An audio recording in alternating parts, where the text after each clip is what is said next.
السلام علیکم ورحمۃ اللہ وبرکاتہ ان الحمد للہ نحمده ونستعینه ونستغفره ونعوذ باللہ من شرور انفسنا ومن سیئات اعمالنا من يهده الله فلا مضل له ومن يضلل فلا هادي له واشهد ان لا اله الا الله وحده لا شريك له واشهد ان محمدا عبده ورسوله اما بعد فان خير الحديث كتاب الله وخير الهدي هدي محمد صلى الله عليه وسلم وشر الأمور محدثاتها وكل محدثة بدعة وكل بدعة ضلالة وكل ضلالة في النار. أعوذ بالله من الشيطان الرجيم من حمزه ونفخه ونفثه يا أيها الذين آمنوا اتقوا الله حق تقاته ولا تموتن إلا وأنتم مسلمون.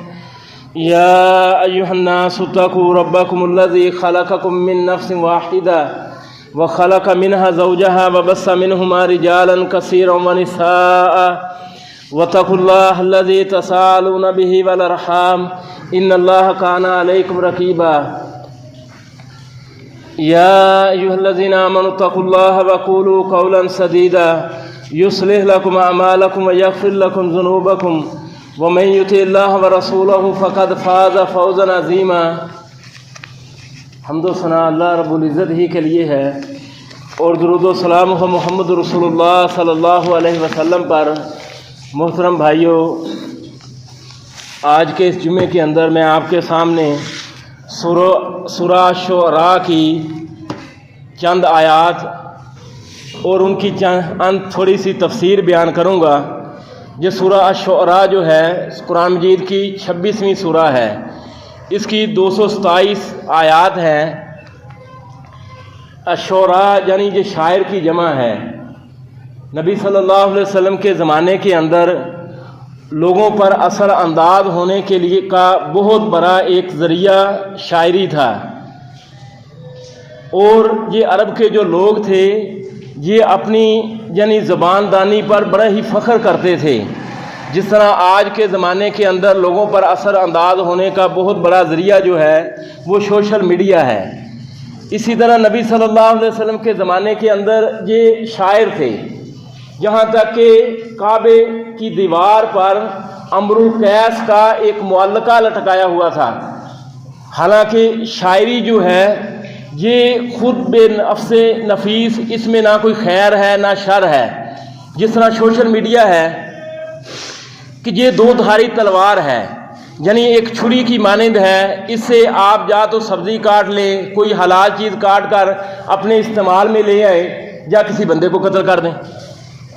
یعنی یہ دو دھاری تلوار ہے، آپ کے استعمال پر ہے کہ آپ اس کو کس طرح استعمال کرتے ہیں، آپ کی نیت پر. آج کے زمانے کے اندر اس ذریعے کو استعمال کرنے کی ضرورت ہے.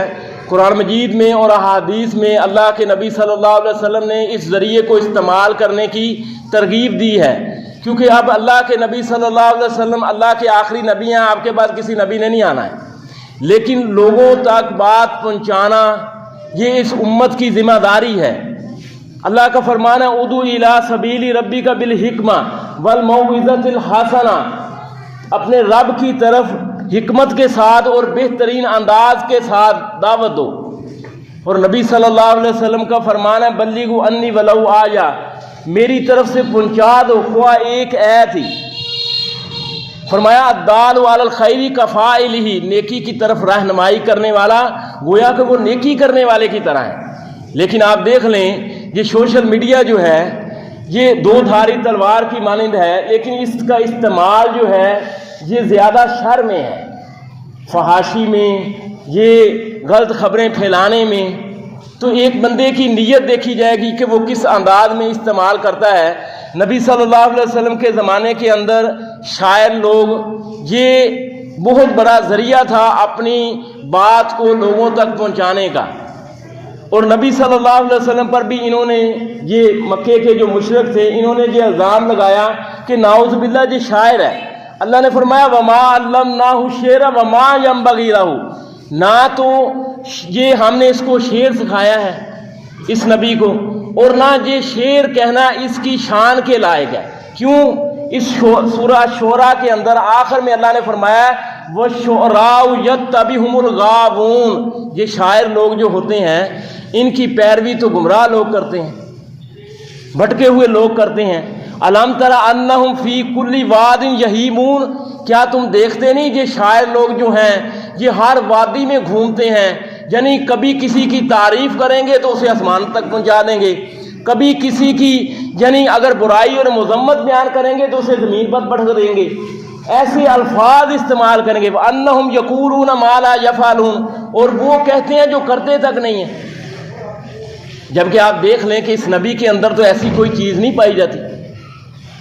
آگے اللہ نے فرمایا إِلَّا الَّذِينَ آمَنُوا وَعَمِلُوا الصَّالِحَاتِ، ہاں وہ شاعر جو ایمان والا ہو، نیک عمل کرنے والا ہو، وَذَكَرَ اللَّهَ كَثِيرًا، اور اللہ کو بہت زیادہ یاد کرے، اور اپنی شاعری کو حق کے لیے استعمال کرے، حق کے لیے استعمال کرے۔ وَانتَصَرُوا مِن بَعْدِ مَا ظُلِمُوا، ظالموں کے حق میں استعمال نہ کرے۔ یہ چار شرطیں ہیں اسلام کے اندر شاعری کے لیے استعمال کرنے کے لیے۔ اسی وجہ سے آپ دیکھ لیں نبی صلی اللہ علیہ وسلم کے کچھ شاعر تھے، حسان بن ثابت تھے، عبداللہ بن رواح تھے، اس طرح کعب بن مالک رضی اللہ تعالیٰ عنہ تھے، لیکن اس کے مقابلے میں یہودیوں میں یعنی کعب بن اشرف تھا جو نبی صلی اللہ علیہ وسلم کی حجب اور مذمت بیان کیا کرتا تھا، عبداللہ بن اختل تھا جس کے بارے میں اللہ کے نبی صلی اللہ علیہ وسلم نے فرمایا کہ اگر یہ بندہ کعبے کے پردے بھی پکڑے ہو تو اسے قتل کر دو، اس نے لونڈیاں رکھی ہوئی تھی اور وہ نبی صلی اللہ علیہ وسلم کی مذمت بیان کیا کرتی تھی۔ تو یعنی جاہلی جو اشاعر تھے وہ عشقیہ شعر کہنا، فخریہ اپنے قبیلے کا فخر بیان کرنا، یہ چیزیں ان کے اندر تھی۔ صحابہ کرام رضی اللہ تعالیٰ عنہ جو شاعری کرتے تھے وہ نبی صلی اللہ علیہ وسلم کے دفاع میں کرتے تھے، یا جہادی نظمیں ہوتی تھی، اللہ تعالیٰ کی شان اور نبی صلی اللہ علیہ وسلم کی شان بیان کی جاتی تھی، اس کے علاوہ کچھ نہیں تھا۔ لیکن صحابہ کرام رضی اللہ تعالیٰ کا ایک طرز عمل تھا۔ ہمارے ہاں کیا ہوتا ہے کہ کوئی بھی جلسہ شروع کیا جاتا ہے پہلے قرآن کی تلاوت سے آغاز کرتے ہیں، پھر اس کے بعد کوئی یعنی نظم حمد یا کوئی جہادی ترانہ وہ کوئی یعنی بچہ بیان کرتا ہے، لیکن اور اس کے بعد یعنی قرآن کا کوئی درس ہوتا ہے۔ لیکن صحابہ کرام رضی اللہ عنہ کا یہ طریقہ کار نہیں تھا۔ نبی صلی اللہ علیہ وسلم قرآن بیان کرتے تھے، قرآن کے ساتھ نصیحت کرتے تھے، اس کے علاوہ نہیں تھا۔ ہاں صحابہ کرام رضی اللہ عنہ کبھی کبھار ہوتا تھا، کبھی کبھار شعر اور شاعری ہوتی تھی، ایسا نہیں ہے۔ اللہ کے نبی صلی اللہ علیہ وسلم کا فرمان ہے کہ تمہارا پیٹ پیپ سے بھر جائے، یہ اس سے بہتر ہے کہ تمہارے پیٹ کے اندر شعر ہو۔ یعنی اس قدر خطرناک اللہ کے نبی صلی اللہ علیہ وسلم نے بات کی ہے۔ یہ ہمارے ہاں جو طریقہ کار ہے کہ ہر وقت نظمیں جہادی ترانے اور ان میں سننے میں مگن رہنا، اس کو علماء نے بدعت قرار دیا ہے۔ اور بدعت جو ہوتی ہے یہ شیطان کو گناہ کے مقابلے میں زیادہ پسندیدہ ہوتی ہے۔ یہ آپ دیکھیں گانے سننا جو ہے یہ گناہ ہے، اور جو بندہ گانوں پر اصرار کرتا ہے، اس کی کثرت کرتا ہے، تو وہ علماء نے کہا وہ فاسق بندہ ہے۔ لیکن جو جہادی ترانے نظمیں ان کو سننے میں مگن رہتا ہے اور ان پر اصرار کرتا ہے وہ بدعتی ہے۔ یعنی بدعت کا گناہ گانے سے زیادہ ہے۔ اسلام کے اندر گانے کی ایک حد ہے، یعنی اس کے اندر شرکیہ اشعار نہ ہو۔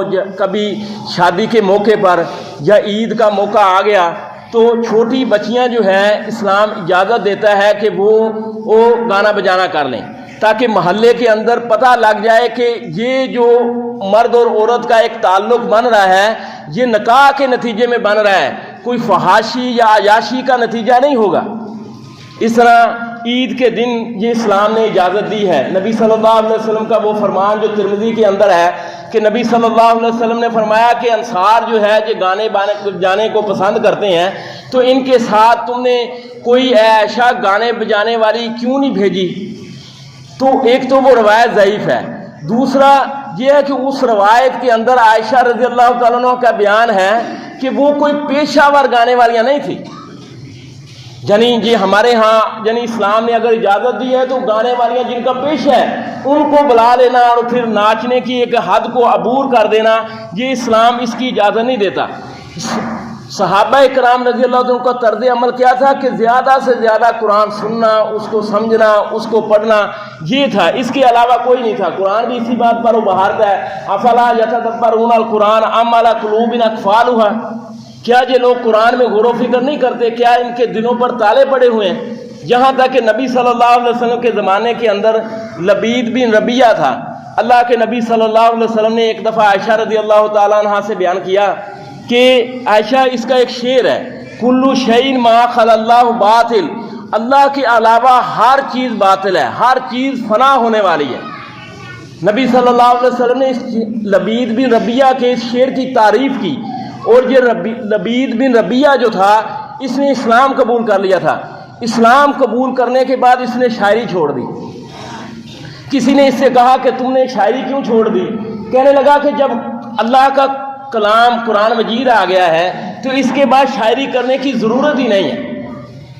یعنی یہ زبان و بیان جو ہے، یہ پراپرگنڈا، یہ بیانیاں بنانا، یہ اگر کسی کو اللہ تعالیٰ نے صلاحیت دی ہے آج کے دور کے اندر، تو اس کو قرآن کو سمجھنے سمجھانے میں استعمال کریں، نہ کہ عشقی اشعار اور اس زبان کو غلط چیزوں میں استعمال کریں، جنہیں اللہ تعالیٰ نے قرآن مجید کے اندر سورہ رحمان میں جہاں اپنی بے شمار نعمتیں بیان کی ہیں، فَبِأَيِّ آلَاءِ رَبِّكُمَا تُكَذِّبَانِ، کہ تم اپنے رب کی کس کس نعمت کو جھٹلاؤ گے، وہاں سورہ رحمان کا آغاز کیا الرحمن، رحمان اللہ تعالیٰ کا چوٹی کا نام ہے جی، رحمان یعنی صفاتی نام، یہ چوٹی کا نام ہے۔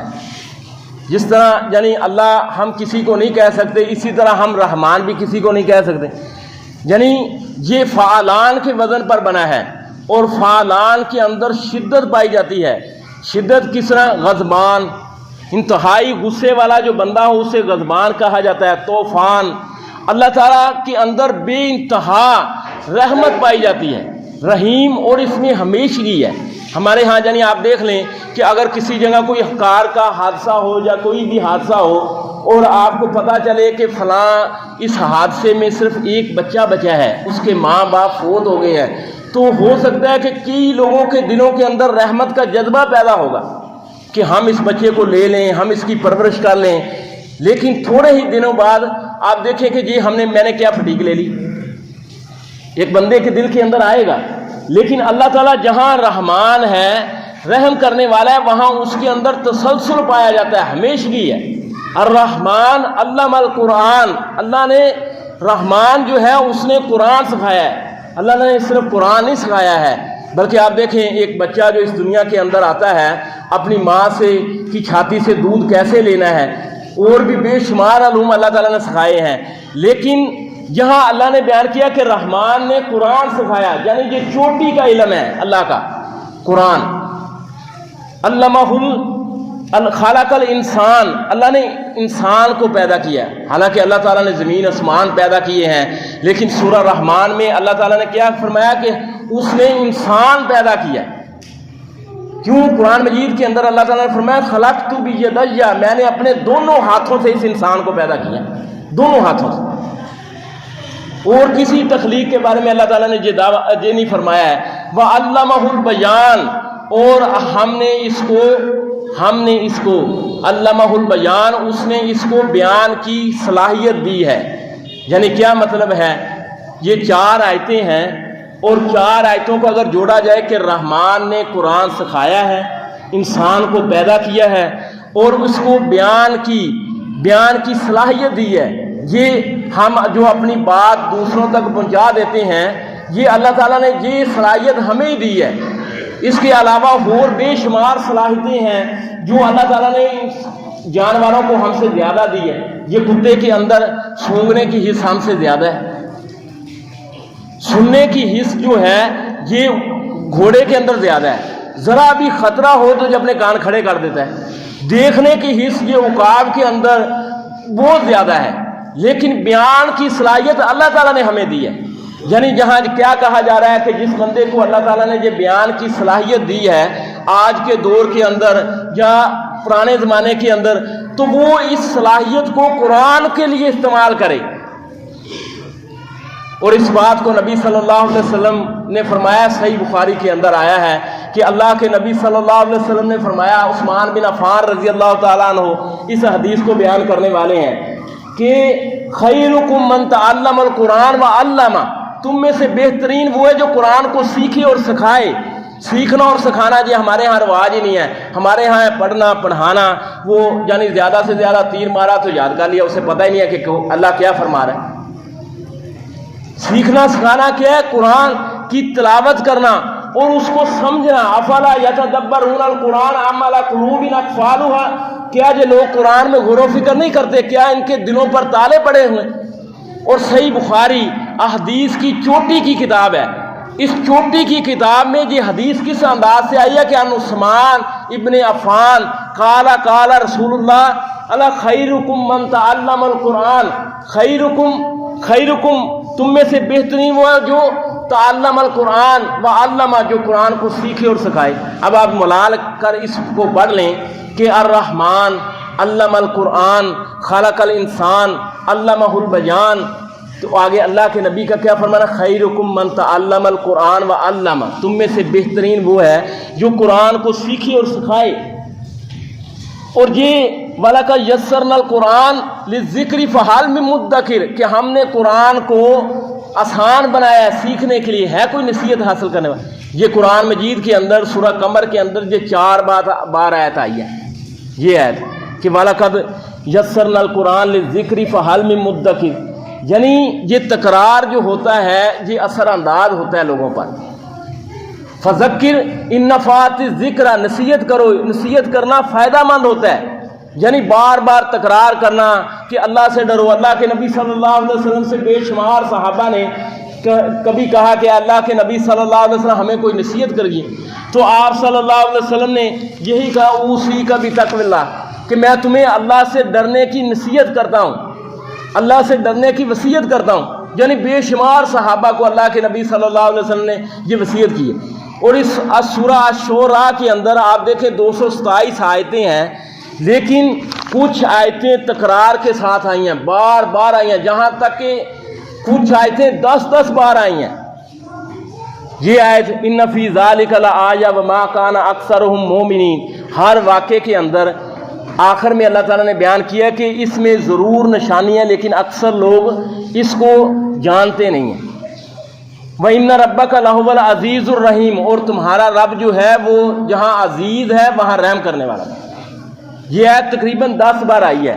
اس طرح رب العالمین کا لفظ یہ 3 بار آیا ہے، لسانی کا لفظ آیا ہے، اور 10 بار یہ 3 آیتیں آئی ہیں۔ اَلَا تَتَّقُونَ، کیا تم تقوی اختیار نہیں کرتے؟ انی لکم رسول امین، میں تمہارے لیے رسول امین ہوں۔ فاتقوا اللہ وَأَطِیعُونِ، اللہ سے ڈرو اور میری اطاعت کرو۔ یعنی یہ آیتیں آئی ہیں۔ اس سورہ کا ایک نام الجامعہ ہے۔ جامعہ کیوں رکھا گیا ہے؟ علماء بیان کرتے ہیں کہ اس سورہ کے اندر یہ واحد صورت ہے سورہ اعراف کے بعد کہ اس کے اندر وہ ان رسولوں کا ذکر آیا ہے جو صاحب شریعت ہیں، اور کسی سورہ کے اندر اس تفصیل سے نہیں آیا ہے۔ پہلے نمبر پر جس نبی کا ذکر آیا ہے وہ موسیٰ علیہ السلام ہے، کہ موسیٰ علیہ السلام مدین سے جب روانہ ہوئے تو اللہ تعالیٰ نے انہیں کہا کہ تو فرعون کے پاس جا، تو موسیٰ علیہ السلام نے کہا کہ اے اللہ، ایک پہلی بات تو یہ ہے کہ یہ لوگ مجھے جھٹلائیں گے، دوسری بات یہ ہے کہ تو میرے بھائی کو میرا وزیر بنا دے، میرے بھائی کو، یعنی یہ پہلا رسول ہے، کوئی بھائی اپنے بھائی کے لیے اس قدر نفع مند نہیں آج تک ہوا، آج تک، کہ ایک بھائی اپنے بھائی کے لیے اللہ تعالیٰ سے نبوت مانگ رہا ہے اپنے بھائی کے لیے۔ اور ایک بات یہ ہے کہ میں نے اے اللہ جب مصر سے نکل رہا تھا تو مجھ سے نافرمانی سے ایک بندہ قتل ہو گیا تھا، تو اس وجہ سے فرعون مجھے جھٹلائے گا۔ اور ایک بات یہ بھی ہے کہ میری زبان میں لکنت ہے، میں اتنا زبان آور نہیں ہوں، تو اس وجہ سے تو ہارون کو میرے ساتھ یعنی ایک وزیر بنا کر بھیج دے۔ تو اللہ تعالیٰ نے دوسرے مقام پر موسیٰ علیہ السلام کی دعا کا بھی ذکر کیا، رب اشرح لی صدری ویسر لی امری واحلل عقدۃ من لسانی ویفقہوا قولی، یہ موسیٰ علیہ السلام کی دعا تھی۔ اور اس کے بعد موسیٰ علیہ السلام نے فرعون کے دربار کے اندر قرآن مجید میں ہے فرعون کے دربار کے اندر جو خطبات دیے ہیں ان کی نظیر نہیں ملتی، یعنی یہ دعا اللہ تعالیٰ نے ان کی قبول کی ہے۔ اور جہاں دیکھنے کی بات یہ ہے کہ موسیٰ علیہ السلام ایک قتل پر ڈر رہے ہیں اور فرعون جو ہے وہ بے تحاشا اس نے بچیوں کو قتل کیا اور اسے کوئی ڈر اور خوف نہیں۔ موسیٰ علیہ السلام کی آمد سے پہلے اس نے بے شمار بچے کا قتل کیا ہے۔ یہاں ایک چیز ہے کہ پراپر گنڈا، جب موسیٰ علیہ السلام فرعون کے دربار کے اندر پیش ہوئے اور فرعون کو دعوت دی تو آگے سے فرعون نے کیا کہا، ایک الزام لگا دیا یہ تو جادوگر ہے، اور وزیروں نے کہا کہ ایسا کرو اس کا مقابلہ کرنے کے لیے شہروں میں ہرکارے بھیج دو، وہ لوگوں میں اعلان کریں، جادوگروں کو بلا کر لائیں تاکہ مجمع کے اندر مقابلہ ہو۔ یعنی یہ ایک پراپر گنڈا نبیوں کے خلاف کیا گیا ہے جو اس سورہ کے اندر بیان ہوا ہے۔ ابراہیم علیہ السلام کا واقعہ بیان کیا اللہ تعالیٰ نے، اذ قال لأبیہ وقومہ ما تعبدون، کہ جب ابراہیم علیہ السلام نے اپنے باپ سے اور قوم سے کہا کہ یہ تم کن کی عبادت کرتے ہو، قالوا نعبد اصناما، انہوں نے کہا ہم ان بتوں کی عبادت کرتے ہیں، فنظل لها عاکفین، اور ہم ان کے آگے دھیان دہان میں بیٹھتے ہیں، اعتکاف میں بیٹھتے ہیں۔ قال، تو ابراہیم علیہ السلام نے کہا هل يسمعون او تدعون، کہ جب تم ان کو پکارتے ہو کیا یہ تمہاری پکار کو سنتے ہیں، او ينفعونکم او یضرونکم، یا تمہیں کوئی نفع یا نقصان دیتے ہیں۔ انہوں نے کہا، یعنی یہ نبیوں کی جو قومیں تھی ان کے پاس کوئی دلیل نہیں تھی، بات یہ تھی قالوا بل وجدنا آبانا، کہ ابراہیم ہم نے اپنے باپ دادا کو اسی طرح کرتے پایا، کوئی دلیل نہیں تھی۔ اس کے بعد اللہ تعالیٰ نے نوح علیہ السلام، قوم نوح کا ذکر کیا ہے، قوم عاد کا جن کی طرف ہود علیہ السلام کو بھیجا گیا، قوم سمود کا جن کی طرف صالح علیہ السلام کو بھیجا گیا، قوم لوط کا جن کی طرف لوط علیہ السلام کو بھیجا گیا، اور قوم شعیب کا ذکر کیا ہے۔ اس طرح یعنی یہ 7 قوموں کا اللہ تعالیٰ نے ذکر کیا ہے، لیکن بات کا آغاز کیا ہوا، کذبت قوم نوح المرسلین، کہ قوم نوح نے رسولوں کو جھٹلایا، حالانکہ نوح علیہ السلام اللہ کے پہلے رسول ہیں، اور قوم نوح نے رسولوں کو کیسے جھٹلا دیا؟ بات دراصل یہ ہے کہ اللہ تعالیٰ نے جتنے رسول بھیجے ہیں سب کی دعوت ایک رہی ہے، جو ایک رسول کو جھٹلاتا ہے گویا کہ اس نے سب رسولوں کو جھٹلایا۔ جیسے ہمارے ہاں آپ دیکھ لیں کہ یہ عیسائی ہیں، یہ ہمارے رسول کو نہیں مانتے، ان پر ایمان نہیں لاتے، موسیٰ علیہ السلام پر ایمان رکھتے ہیں، تو یہ کافر قرار پائے، کیونکہ ایک رسول کو جھٹلانا سب رسولوں کو جھٹلانا ہے، کیونکہ ہر رسول کی دعوت ایک ہی ہے۔ اللہ کے نبی صلی اللہ علیہ وسلم کا فرمانا، الانبیاء اخوۃ من اولاد، انبیاء آپس میں الاتی بھائی ہیں، ودینہم واحد، اور ان کا دین ایک ہے۔ الاتی بھائی کون ہوتا ہے؟ جن کی اصل، جن کے باپ ایک ہو، ایک ہے سگے بہن بھائی، یعنی ایک ہی ماں باپ کی جو اولاد ہوتے ہیں وہ سگے بہن بھائی ہوتے ہیں۔ ایک ہے الاتی، جن کا باپ ایک ہو، باپ ایک ہو، ایک آدمی نے 4 شادیاں کی، ہر عورت سے اولاد پیدا ہوئی ہے، یہ الاتی بھائی ہوتے ہیں۔ ایک ہے اخیافی، اخیافی کیا ہے کہ ایک عورت اس نے کسی جگہ شادی کی، طلاق ہو گئی، پھر کسی اور جگہ شادی کی، وہاں وہ بیوہ ہوگی، پھر کسی اور جگہ شادی کی، ہر خامد سے اللہ تعالیٰ نے اولاد دی ہے، تو یہ اخیافی ہوتے ہیں، کیونکہ ماں ایک ہے باپ مختلف ہے۔ لیکن اللہ کے نبی صلی اللہ علیہ وسلم کا فرمانا کہ انبیاء آپس میں الاتی بھائی ہیں، کیوں؟ ان کی اصل ایک ہے، وہ اصل کیا ہے؟ توحید ہے۔ وَلَقَدْ بَعَثْنَا فِي كُلِّ أُمَّةٍ رَسُولًا أَنِ اعْبُدُوا اللَّهَ وَاجْتَنِبُوا الطَّاغُوتَ، اللہ نے فرمایا کہ ہم نے ہر امت کے اندر کوئی نہ کوئی رسول بھیجا ہے۔ وہ رسول کس بات کی دعوت دیتا تھا؟ أَنِ اعْبُدُوا اللَّهَ، اللہ کی عبادت کرو، بندگی کرو، وَاجْتَنِبُوا الطَّاغُوتَ، اور طاغوت سے بچو۔ وَمَا أَرْسَلْنَا مِن قَبْلِكَ مِن رَّسُولٍ إِلَّا نُوحِي إِلَيْهِ أَنَّهُ لَا إِلَهَ إِلَّا أَنَا فَاعْبُدُونِ، کہ ہم نے آپ سے پہلے جتنے رسول بھیجے ہیں نبی، ان سب کی یہی دعوت ہے، لا الہ الا انا فاعبدون، کہ اللہ کے سوا کوئی عبادت کے لائق نہیں، اسی کی دعوت دو اور میری ہی بندگی کرو۔ اور اس کے علاوہ یعنی دین کیا ہے؟ دین کو آپ سمجھ لیں کہ دین 2 چیزوں کا مجموعہ ہے، ایک ہے ایمانیات اور دوسرا ہے اخلاقیات۔ ایمانیات 6 ہیں، اللہ پر ایمان، رسولوں پر ایمان، آخرت پر ایمان، کتابوں پر ایمان، فرشتوں پر ایمان، اچھی بری تقدیر پر ایمان۔ ہر نبی نے ان ایمانیات کی دعوت دی ہے۔ اخلاقیات کیا ہے کہ ہر نبی نے یہ کہا سچ بولو، امانتوں کو پورا کرو، وعدوں کی پاسداری کرو.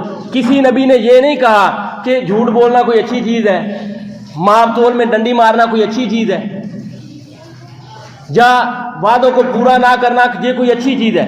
یہ ایمانیات اور اخلاقیات یہ دونوں چیزیں دین ہے. ہر نبی نے اسی بات کی دعوت دی. ہاں شریعتوں کے اندر اختلاف ہوتا رہا ہے. نماز پہلی امتوں کے اندر بھی تھی لیکن ضروری نہیں ہے کہ 5 ہی ہوں. روزے پہلی امتوں کے اندر بھی تھی لیکن ضروری نہیں ہے کہ وہ ہماری طرح رمضان کے روزے ہوں. یہ شریعتیں بدلتی رہی ہیں جہاں تک کہ حلال و حرام بدلتا رہا ہے. آدم علیہ السلام کے دین کے اندر یعنی کہ بہن بھائی کا نکاح جائز تھا. ہماری شریعت کے اندر یہ جائز نہیں ہے. عیسائیت کے اندر 2 بہنوں کو ایک ہی نکاح میں بندہ رکھ سکتا تھا لیکن ہماری دین کے اندر یہ جائز نہیں ہے. یعنی یہ شریعتیں بدلتی رہی ہیں لیکن دین ہمیشہ ایک ہی رہا ہے. اللہ نے فرمایا کذبت قوم نوح المرسلین، قوم نوح نے رسولوں کو جھٹلایا. ایک رسول کو جھٹلانا سب کو جھٹلانا ہے. اذ قال لهم اخوهم نوح الا تتقون، جب ان کے بھائی نے ان سے کہا کہ کیا تم تقوی کو اختیار نہیں کرتے. یہاں اللہ تعالیٰ نے کیا فرمایا کہ جب ان کے بھائی نے ان سے کہا. یہ ساری قوموں کا جہاں اس سورہ میں ذکر کیا ہے صرف قوم شعیب کے بارے علاوہ اللہ تعالیٰ نے یہی بات کی ہے کہ اذ قال لهم اخوهم، جب ان کے بھائی نے ان سے کہا. یعنی نبی جو ہوتا ہے قوم کے اندر میں سے ہوتا ہے، کوئی الگ سے نہیں آیا ہوتا. دوسرا یہ ان کے بھائی کہہ کر اللہ تعالیٰ نے یہ بیان کیا ہے کہ اگر تم ایمان نہیں لاؤ گے، تقوی کو اختیار نہیں کرو گے تو یہ چیز تمہیں فائدہ نہیں دے گی کہ نوح تو ہمارا بھائی تھا. جیسے ہمارے ہاں نہیں کہتے کہ ہم سید ہیں. من بطا عمل ولم یسری نسب، اللہ کے نبی کا فرمانا ہے کہ جس بندے کی عمل کی سواری کمزور ہوگی کل قیامت کے دن اس کو اس کا نسب فائدہ نہیں دے گا. یہ اللہ کے نبی صلی اللہ علیہ وسلم نے کیا فرمایا، یا فاطمہ بنت محمد، اے فاطمہ نبی صلی اللہ علیہ وسلم کی بیٹی، یا صفیہ امت رسول اللہ، اے صفیہ رسول اللہ صلی اللہ علیہ وسلم کی پھوپھی، اس دنیا کے اندر مجھ سے جو مانگنا مانگ لے لیکن کل قیامت کے دن میرے رب کو تم پر غصہ آ گیا تو میں کچھ نہیں کر سکتا. فرمایا اذ قال لهم اخوهم نوح الا تتقون، جب ان کے بھائی نے نوح نے، عاد نے، سمود نے، صالح علیہ السلام نے، لوط نے ان سے کہا. یہ قرآن مجید کے اندر یہ آیت تکرار کے ساتھ آئی، الا تتقون، کیا تم بچتے نہیں، تقوی نہیں اختیار کرتے. انی لکم رسول امین، میں تمہارے لیے رسول امین ہوں. یعنی نبی کی پوری زندگی اس قوم کے اندر گزری ہوتی ہے. جب نبی یہ کہتا ہے کہ میں تمہارے لیے رسول امین ہوں تو یہ صرف نعرہ نہیں ہوتا، پورا اس کا ایک کردار ہوتا ہے. فاتقوا اللہ واطیعون، اللہ سے ڈرو اور میری اطاعت کرو. ارو وما اسالکم علیہ من اجر ان اجری الا علی رب العالمین، میں اس پر تم سے کوئی اجرت نہیں مانگتا، میری اجرت ہے وہ تو اللہ رب العالمین پر ہے. فاتقوا اللہ واطیعون، اور اللہ سے ڈرو، تقوی کو اختیار کرو اور میری اطاعت کرو. یعنی تقوی کا لازمی نتیجہ اللہ کے نبی کی اطاعت ہوتی ہے. کیونکہ جب ہم یہ کہتے ہیں کہ اس کائنات میں سب سے بڑا متقی اللہ کا رسول ہے تو پھر تقوی کا حصول بھی اسی راستے پر چلنے سے ہوگا جس راستے پر اللہ کا رسول چلا ہے. اور تقوی وہ چیز ہے کہ اللہ تعالیٰ نے قرآن مجید میں بیان کیا وَلَقَدْ وَصَّيْنَا الَّذِينَ أُوتُوا الْكِتَابَ وَإِيَّاكُمْ أَنِ اتَّقُوا اللَّهَ، اے نبی ہم نے تجھ سے پہلے جو قوم بھیجی ہے اور جس قوم کو ہم نے کتاب دی ہے انہیں اس بات کی وصیت کی ہے کہ اللہ سے ڈرو، تقوی کو اختیار کرو. ہر نبی نے اپنی امت کو اسی بات کا درس دیا ہے کہ اللہ سے ڈرو، اللہ سے ڈرو. اور تقوی کا لازمی نتیجہ نبی کی اطاعت ہے. یہ جو قرآن مجید کے اندر آیا الا ان اولیاء اللہ لا خوف علیہم ولا هم یحزنون، سن لو، آگاہ ہو جاؤ کہ اللہ کے جو دوست اور ولی ہیں انہیں نہ کوئی خوف ہوگا اور نہ وہ غم زدہ ہوں گے. یہ اللہ کے اولیاء کون ہیں؟ یہ پرانے کپڑے پا کر اور جنہیں پاکی پلیدی کا پتہ نہ ہو یا ان کے سر پر کوئی سینگ ہوتے ہیں. وہاں آگے اللہ تعالیٰ نے فرمایا الذین آمنوا وکانوا یتقون، یہ اللہ کے اولیاء وہ ہیں جو ایمان لائے اور وہ تقوی اختیار کرتے ہیں. یہ 2 چیزیں. اللہ تعالیٰ سے دعا ہے وہ بات کو سمجھنے